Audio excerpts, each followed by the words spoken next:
समारोह के केंद्र बिंदु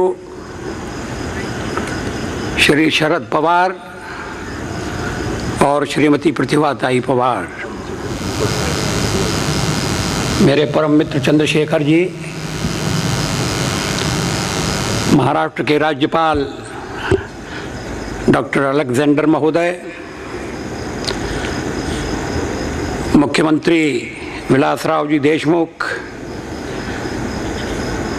मुख्यमंत्री फारूक अब्दुल्ला साहब, लता जी, शबाना जी, जयवंती बहन, मुंडे जी,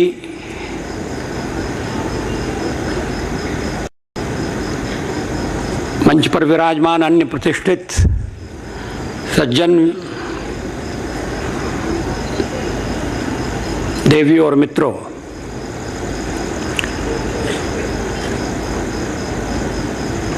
जब चंद्रशेखर जी ने कुछ दिन पहले मुझसे कहा कि मुझे मुंबई चलना है,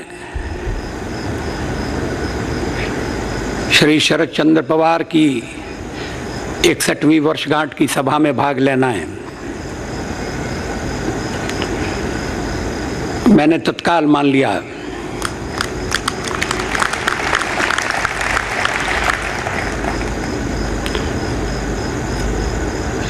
लेकिन मैंने एक शर्त लगाई थी जिसका चंद्रशेखर जी ने पालन नहीं किया। शर्त ये थी कि हम और आप दोनों मुंबई चलेंगे, साथ चलेंगे। उन्हें शायद जल्दी आना पड़ा और मैं पीछे छूट गया।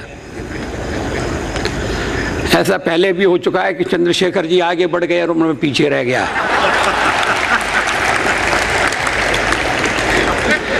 लेकिन मैंने उनका पीछा नहीं छोड़ा।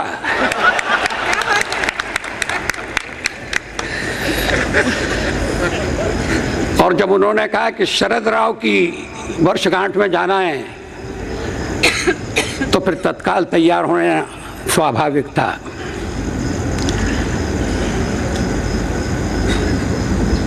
शरद राव राजनीतिक नेता हैं,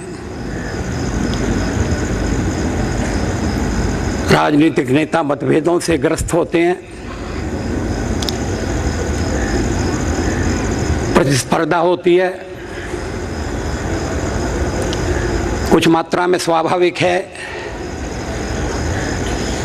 कुछ मात्रा में आवश्यक भी है। हमारा लोकतंत्र बहुदलीय लोकतंत्र है।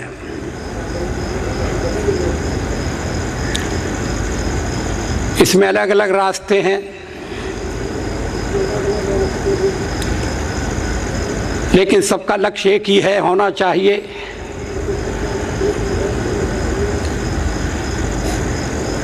राष्ट्र की सर्वांगीण उन्नति।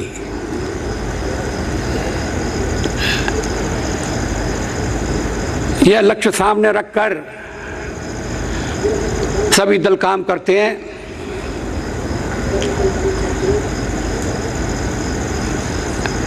लेकिन मतभेद एक सीमा तक होना चाहिए।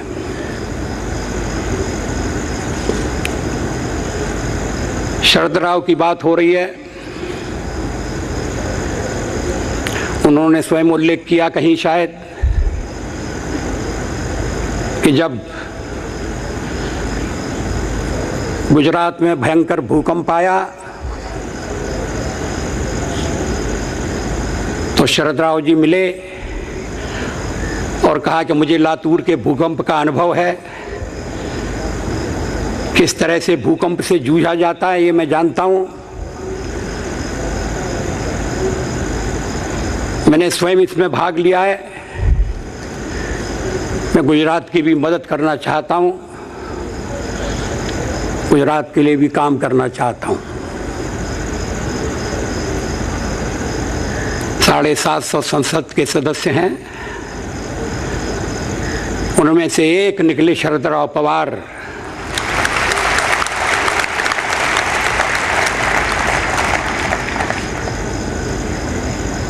और दूसरे पक्ष में हैं, महाराष्ट्र से जुड़े हैं, लेकिन उनका व्यक्तित्व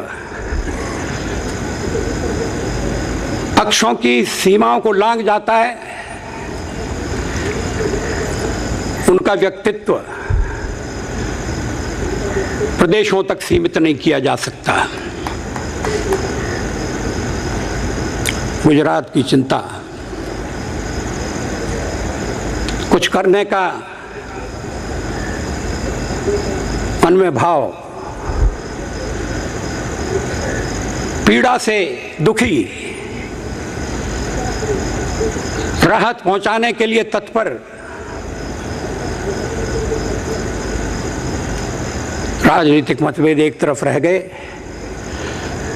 और हमने डिजास्टर मैनेजमेंट कमेटी का शरद राव को मुख्य बना दिया, अध्यक्ष बना दिया, सारा काम उन पर सौंप दिया।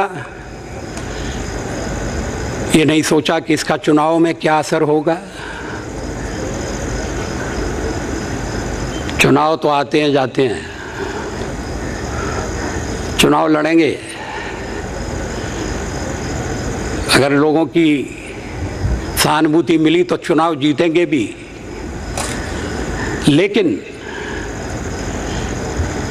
भूकंप में जब सारी दुनिया मदद के लिए दौड़ रही थी, और वो दृश्य मैं भूल नहीं सकता, अहमदाबाद के हवाई अड्डे पर हवाई जहाज़ों का तांता लगा था। अलग अलग देशों के मदद देने वाले जहाज़ों से भरे हुए माल ढोने वाले डॉक्टर, नर्सें, मानवता के आकर्षण से खिंचे हुए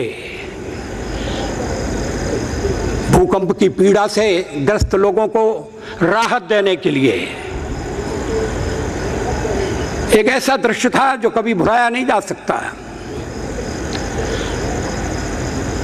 लेकिन उसमें शरद राव जी अपने अलग खड़े हैं, जिन्हें चिंता है कि अब ये डिजास्टर मैनेजमेंट किस तरह से किया जाए। भूकंप आता है, बाढ़ आती है, सूखा पड़ता है, प्राकृतिक प्रकोप होते हैं, हम उनका सामना करने के लिए तैयार नहीं होते। भूकंप में मैंने दृश्य देखा, क्या आदमी, मकान गिर गया है, भारी मकान है, उसके नीचे आदमी दब गया है, मगर उसको निकाल नहीं सकते क्योंकि उस पत्थर को काटने की आरी नहीं है, लकड़ी को हटाने के उपाय नहीं है। विपत्तियों के लिए हमने अपने को तैयार नहीं किया है, मगर शरद राव को इस बात का ध्यान है।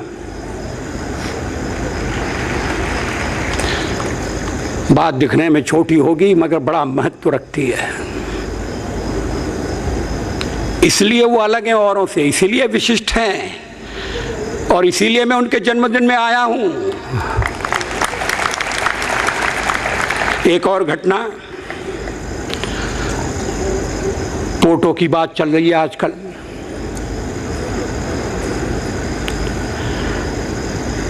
आतंकवाद का खतरा है, उसका सामना करना चाहिए, किसी को मतभेद इसमें नहीं है, लेकिन कानून बने या न बने, कानून बनाने से पहले हमसे सलाह क्यों नहीं ली? आपका तो राज्यसभा में बहुमत नहीं है, आखिर में तो हमारे ही पास आना पड़ेगा,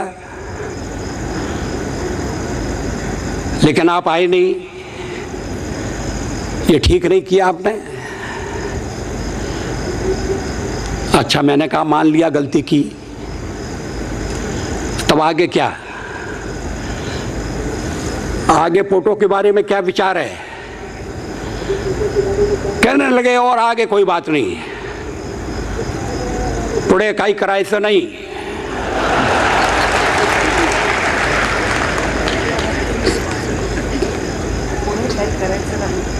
हमें नहीं चाहिए पोटो, टोटो विरोध न, पोटो का विरोध टोटो।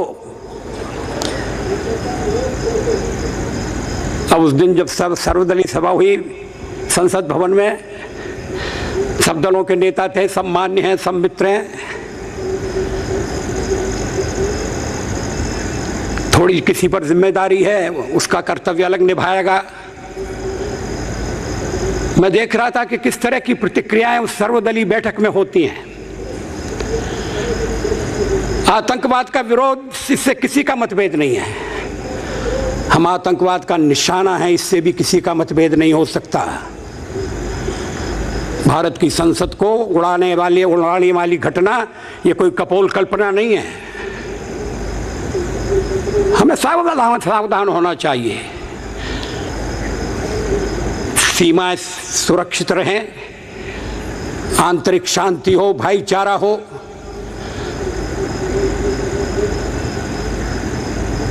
अपने विरोधियों के हम प्रयासों को, दुष्प्रयासों को विफल कर दें, इसमें मतभेद कहाँ है? अगर राष्ट्र की सुरक्षा के सवाल पर भी हम एक नहीं हो सकते, मिलकर काम नहीं कर सकते, तो भविष्य के बारे में आशंका पैदा होती है। लेकिन उस बैठक में भी मैं शरद राव की प्रशंसा करने के लिए इसका उल्लेख नहीं कर रहा हूं। और लोगों ने भी आतंकवाद के खिलाफ सहयोग दिया, उन सब के हम आभारी हैं। कर्तव्य उनका देश के लिए प्रति उनका धर्म है। लेकिन उस बैठक में, सर्वदलीय बैठक में, संसद भवन में हो रही बैठक में, जहां नकारात्मक स्वर सुनाई दे रहे थे, चालणार नहीं हमारा फोटो चालणार नहीं, उसमें शरद राव का भाषण एक अलग रवैया लेकर आया, एक अलग रुख लेकर आया। उन्होंने विधेयक को पढ़ा। ऐसे भी कोई सदस्य हो सकते हैं जिन्होंने विधेयक को पढ़ा नहीं। कहा हमारा तो टोटल में विरोध है, तो पढ़ने की क्या जरूरत है? टोटो, अपोजिशन इन टोटो। इतने सुझाव, इतनी गहराई से अध्ययन, पता नहीं सब विरोधी मित्रों को उनका भाषण रुचिकर लगा या न लगा। लेकिन हम लोग जो सरकार चलाने का दायित्व इन दिनों निभा रहे हैं,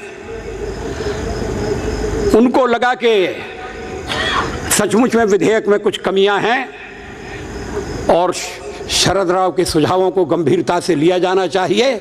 जहां संभव है वहां उनका समावेश किया जाना चाहिए। शरद राव का व्यक्तित्व अलग खड़ा है। चंद्रशेखर जी तो उस बैठक में नहीं थे। चंद्रशेखर जी कह रहे थे कि तीनों में कुछ अंदर ही अंदर बातें होती हैं। मैं सोच रहा था कि कौन सी बातें अंदर होती हैं और कौन सी बाहर होती हैं। सच्चाई तो यह कि बात भी नहीं होती।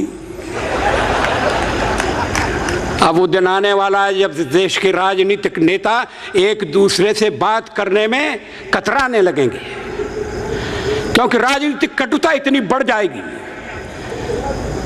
सत्ता का मोह, स्पर्धा, संकुचित मनोवस्था,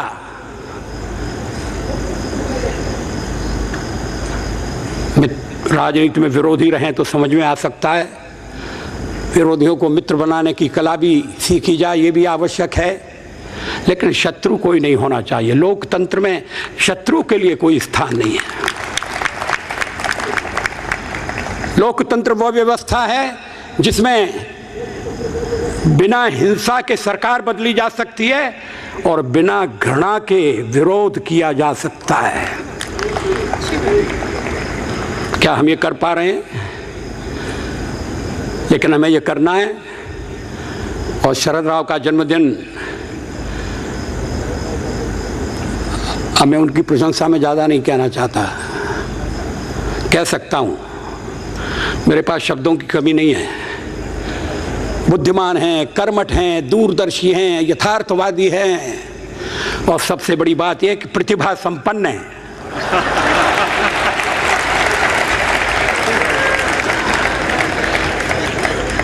उनका अभिनंदन करके हम स्वयं आनंदित हो रहे हैं। यह अवसर चंद्रशेखर जी ने मुझको दिया, इसके लिए मैं उनका आभारी हूँ। और शरद राव, जीवे में शरद शतम, तो शरद के साथ जुड़ता नहीं है। जीवेम शरद शतम, मगर शरद को क्या कहें? तो शरद को 100 वर्ष के बाद जो आने वाले वसंत हैं वो शरद राव के जीवन में आए, ये हमारी कामना है, ये हमारी भावना है। धन्यवाद। ताज्या बातम्यांसाठी महाराष्ट्र वार्ताला सबस्क्राईब करा आणि बेल आयकॉन प्रेस करा।